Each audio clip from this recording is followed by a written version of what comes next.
What's up guys, Headphones Neil here with the first part of my set of tutorials to cover custom live wallpaper maker. So for today's tutorial we are going to cover the most basic of elements called the text box. So what we're going to do here is, because we're starting with a fresh layout, we're going to open custom live wallpaper maker and we're going to click on create to start a new workspace. It'll give you a little bit of a summary about the load presets and using the editor to do a variety of things. So we'll click OK. It'll say it loaded the preset, which is just a blank preset, and we'll click OK. In this case, I don't know if there's a menu option to change this, but it loads the default overflow menu, so I'm going to swipe that away. The default background color is this gray offset, so in case you do need to use black elements, then you can still see them. It's kind of creates a problem if you do have gray elements. So for me personally, I usually stick to a solid color if I can. So it depends on what your aim is to do with your wallpaper, but for this tutorial, because we're just doing a text box, we're going to leave it alone. So in the items list, it's a blank list, so we want to create our first element. So up here at the top right, we're going to click on the plus sign, and you get this list of different elements or objects that you can add. Most are pretty straightforward with what their meaning is, and then you have a variety of options and things you can do within them. So we're going to click on this box at the top right called text, and it's going to create an element. It puts it at the top center of your screen, so that's just an app default. So what we're going to do from here is click on the element that we created in the items list down here at the bottom, where it says text. And the first thing I do in this case is I usually move the element to an empty space on the screen. In this case, because the whole thing is empty, I'm going to move it just to the center of the screen. To do that, you're going to click on position, and you'll see that the anchor is set to top, so we're going to touch that, and you have a variety of different places you can move it to. So that comes into play when you want to do things like doing an offset. So like if you do center, but if you want to offset it to the right side of the screen, but not all the way to the right, you can use the X offset to move it over, and it moves by increments of, in this case, it moves by increments of 20. But that doesn't mean you can't do a custom offset. So if you only want it offset by 8 on the horizontal axis, you can do that. And if you want to reset it, you can just delete it and do 0. And the same thing goes for the Y offset. It's offset with the main arrows by 20, and then you can touch the number and you can do something like 121, for example, and it'll do that offset. So let's reset this back to 0. And now that it's at the center of our screen, we're going to go back to the main text editing field. So the main thing is an item called text. It defaults to the clock, but we can change this to whatever we want. It is just a plain text field. So what we're going to put here is just simple words. Hello world. Now from here, let's say you want to do something like make it bold, italics, and underline. So you can select in the blank spot, and much like any other place where you select fields in Android, you'll get this select all option. We can do bold, oh, we don't want to do that. You do need to reselect it each time, so hello world. So bold, underline, and italics. And then you get this little preview up here at the top to show exactly what you're doing as you're doing it. And so from here, that's the basics of that. And then now let's say you want to change the font. You can install your own fonts if you want, or you can use any from the list of fonts that are available from the custom live wallpaper maker menu. So I'm not going to change it now, but there is that option if you want to change that.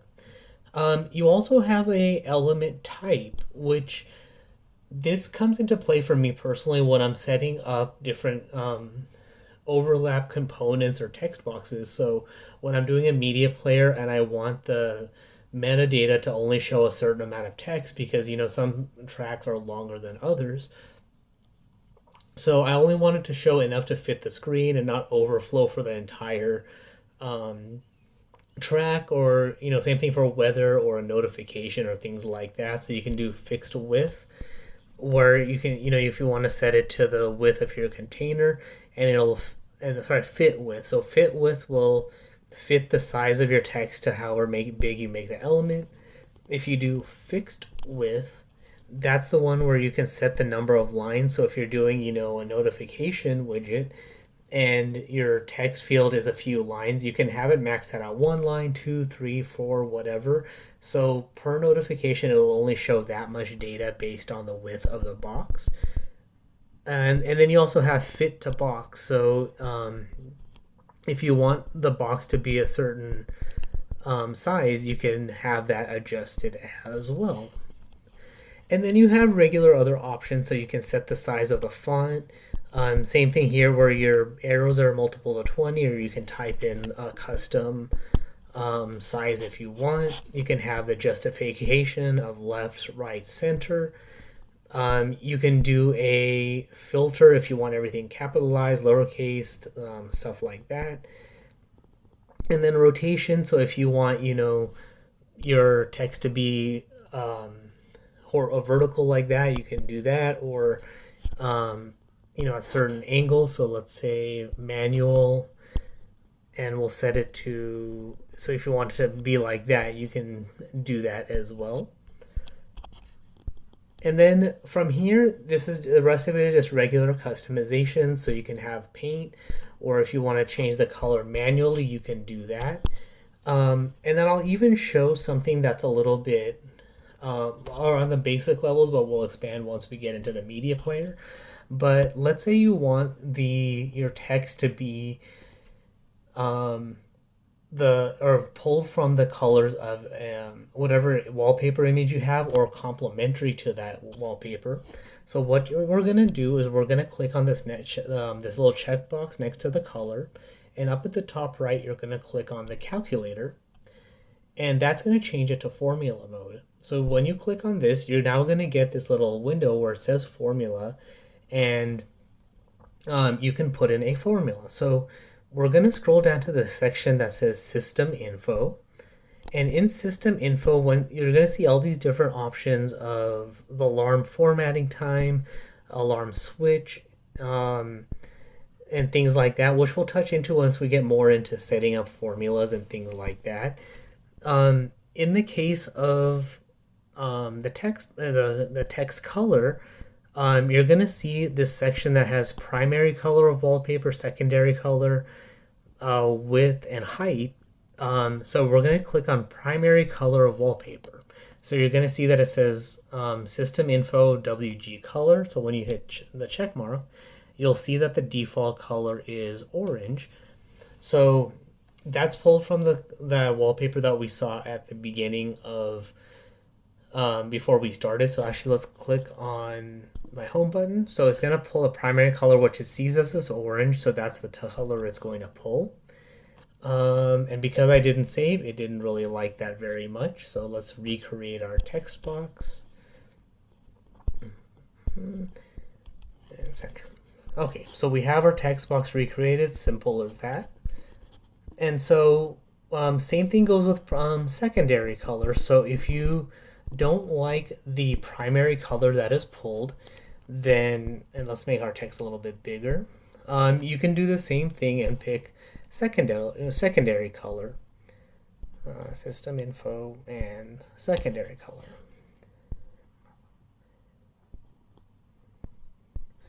And check mark. So it pulls in the blue. So it thinks the blue is a secondary color. And then you can also do things like complementary colors. So let's say you like the orange is primarily orange, but you want a color that, as it says, complements what you see. There is a section called Color Editor, and I'm only going to share the brief explanation of what this does for now. We'll jump into formulas, like I said, later when we talk more about formulas.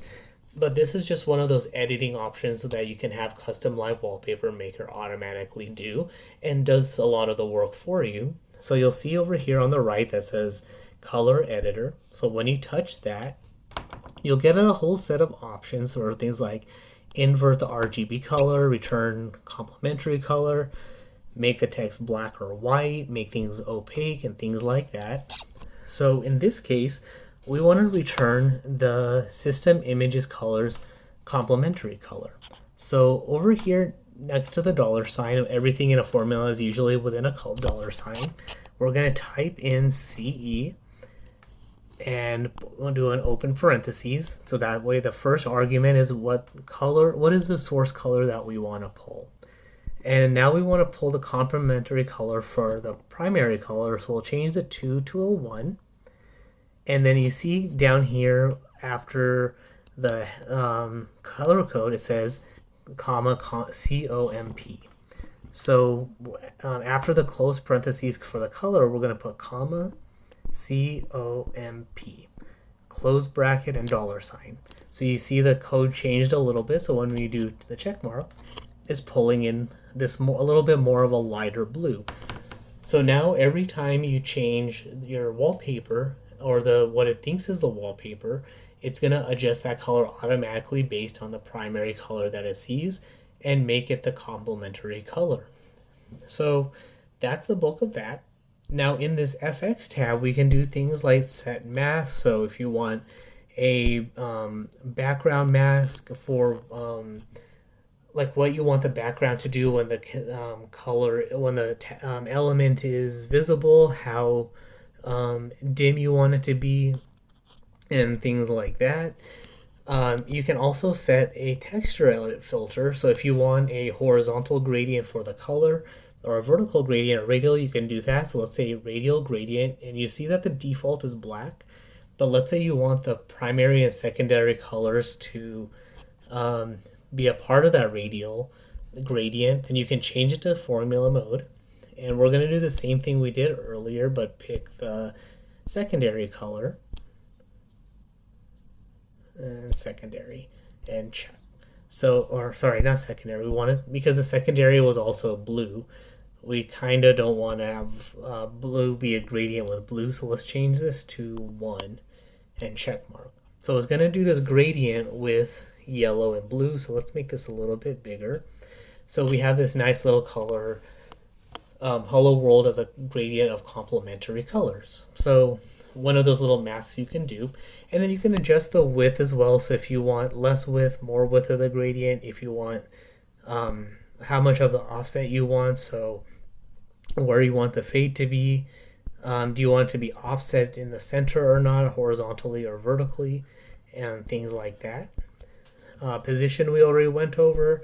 Animation will come into play if we want reaction items. So let's say you wanted to react on like when we're creating menus, that's when it'll come a little bit more into play. But if you want to have a menu item where you touch the word and a menu pops up, or and you want that the text to disappear or fade out, you can do things like that. So we're going to skip on that for now. And we're going to go into the touch element. So this is actually one of my favorite things. So in most elements that you set up in Custom Live Wallpaper Maker, you can do something where when you touch an element, it does something else. A simple action item based on the event. So when you click on the plus sign, you'll see the single item shows up. And you're going to pick this action item. So when you click on none, it'll give you all these different options. So what do we want to do when we touch Hello World? So let's say I don't want the Custom Live Wallpaper Maker icon to be on my home screen because I don't have any icons, but I want to open the editor when I click on Hello World. So we're going to touch Launch App, and then you get another action for app. So when you touch that, you get all your installed apps. So we're going to scroll down. We're going to pick KLWP. So now what we're going to do is we're going to exit out of the app. And because this is the first time we're saving and setting this as a wallpaper, it's going to say exit editor. Do you want to save? So save. But it's going to say it's missing a requirement. Your wallpaper is not set as a wallpaper. So we're going to click on Fix, and it's going to ask you, do you want to set this as your wallpaper? So you'll click Apply, and do you want it as your home screen or home and lock screen? So in this case, we're going to just do home screen. Now, sometimes for me, it does ask me to save it a couple of times, which is kind of weird. And I think because we did that, the double save and recent menu thing is kind of weird about that. So, I don't know why it's hidden. So we're gonna turn off this radial gradient, and we're gonna turn off the paint. I think it's because I didn't actually set a proper image or set that properly like we should be doing for the app to recognize it. So I'm just resetting the colors back to the defaults. So we're resaving it, and now we see this big hello world on our home screen. So now when I touch it, it opens Custom Live Wallpaper Maker. So now I have that text to do that, and you can do all sorts of different things with that touch action. So if you want custom actions like opening the editor, which is another way of doing the same thing, forcing a weather update, opening a notification, dismissing notifications, you can do that. The open and closing notifications is another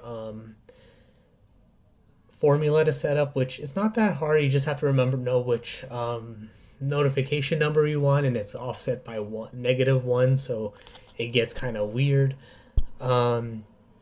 If you want music controls like play, pause, next, forward, skip, and all that, if you have one default media player, you can open it a single one by default as well. And then various other things like opening a link, like if you want to open a website and things like that. So that, in a nutshell, is the text box. And that's just a simple thing of what you can do just by setting text. You have all sorts of other options as well. So if you want to have it show the time, date, and you have different date options. Like if you want month, day, month, year. If you want music info, you can set the album name, track name, artist, playtime, source media player, pull the not the cover image, but if you want to show the current playback state, you can do that. Location info, weather, air quality, all sorts of different things can be done straight from within just the text field. So this is kind of the introductory stepping stone into a much larger world of what the text box is able to be done by just being a set of alphanumeric characters. Now, some of these we will go through when we do a weather widget and a media player widget. And I may even do the notifications widget, which will be kind of like a little bit expanded from the weather widget of overlap objects, stack groups, and things like that. But I wanted to cover the text box and what it can do, just so you get that idea of, well, what do you want your home screen to say? What do you want it to look like? And here's what the text box can do. So that's all there is for this particular review. So if you have any questions, comments, feedbacks, want me to show a certain way of doing something in the text field, definitely leave that in the comments for this video, and I will create a quick one to show you what or if that's a certain way of doing something is available and how it can be done.